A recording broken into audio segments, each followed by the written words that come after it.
So then, Brian, Potteries derbies, they always hold a special place in your heart, and none more so than your first ever one back here at the football club that I believe ended in a 1-1 draw. Yeah, they're always great games to play in derbies, and I don't think they're any bigger than this. I mean, it's very competitive, obviously, and fortunately we've had it over on them, haven't we, for a few games. So they're always good games to manage your teams in, particularly if you're winning and not losing those games. You've been involved in many derbies as a player and also as a manager. The Manchester derbies spring to mind. What's a Potteries derby compared to?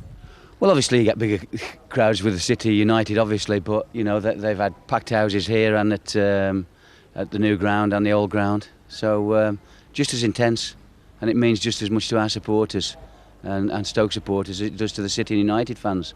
So whatever derbies you're involved in, they're crucial.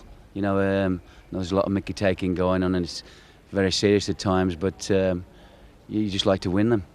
And I suppose with your managerial backroom staff here, Marc Grew, Martin Foyle, they know what it's like to play in derby matches, don't they? Yes, I never did. I mean, we played Stoke. They were in the first division, the first division when I was a player here. Obviously, we were in the third, so I never actually played in one. I'd love to have played in one. But Grewy and Foyle, Dean Glover, who obviously left in the summer, he's played in a few as well.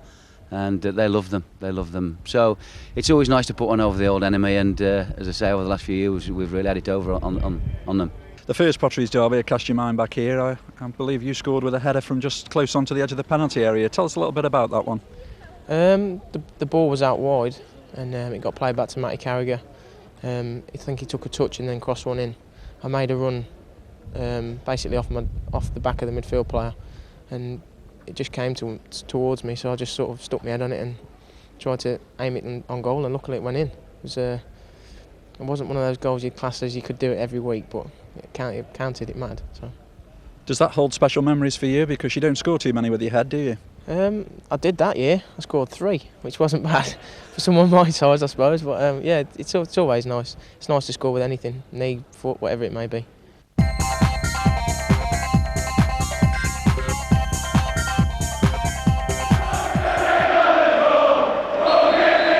Nothing in terms of passion this derby, because the two clubs are so close to each other. The supporters come from within a close radius. So Walsh, who's going to take it.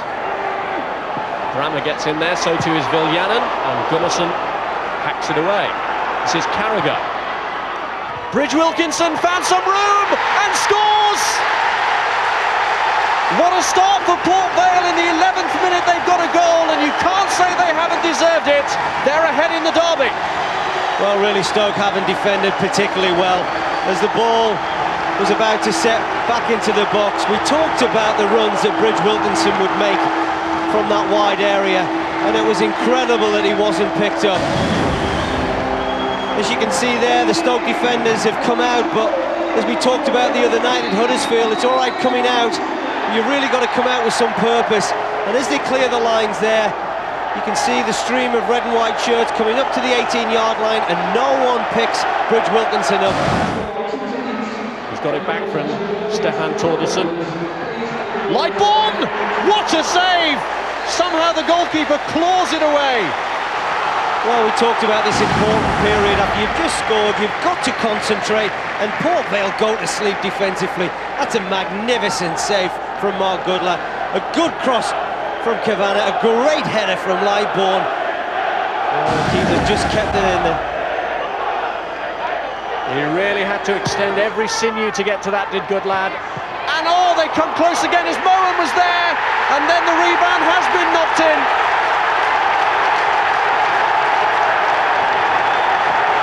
The referee's not had a word with the centre-half. Bridge-Wilkinson had given Hansen the slip.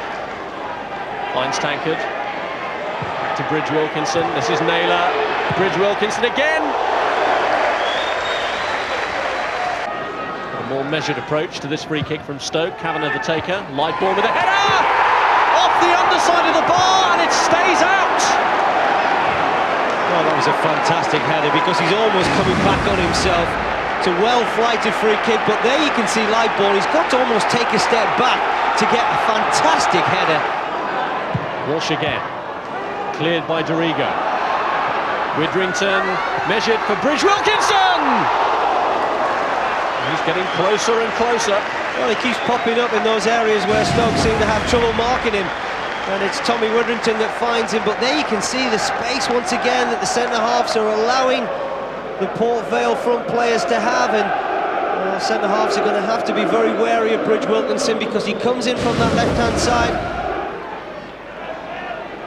O'Connor, Gudjonsson, who's provided a good quality of service from that right-hand side. Kavanagh! Well, a real thumping strike. Stoke are really beginning to push Port Vale back. Now Hansen. This is Gudjonsson. He's done well to deliver. Robinson! Oh, they've hit the woodwork again! And Thorne knocks the rebound over the bar. Well, earlier it was Lightbourne. This time it's Robinson who hits the goal frame. Well, he should have scored, Rob. It's as simple as that. This is a marvellous cross from Gudjonsson on the right-hand side. He gets power, almost gets the right sort of direction, but it's not good enough to beat the goalkeeper.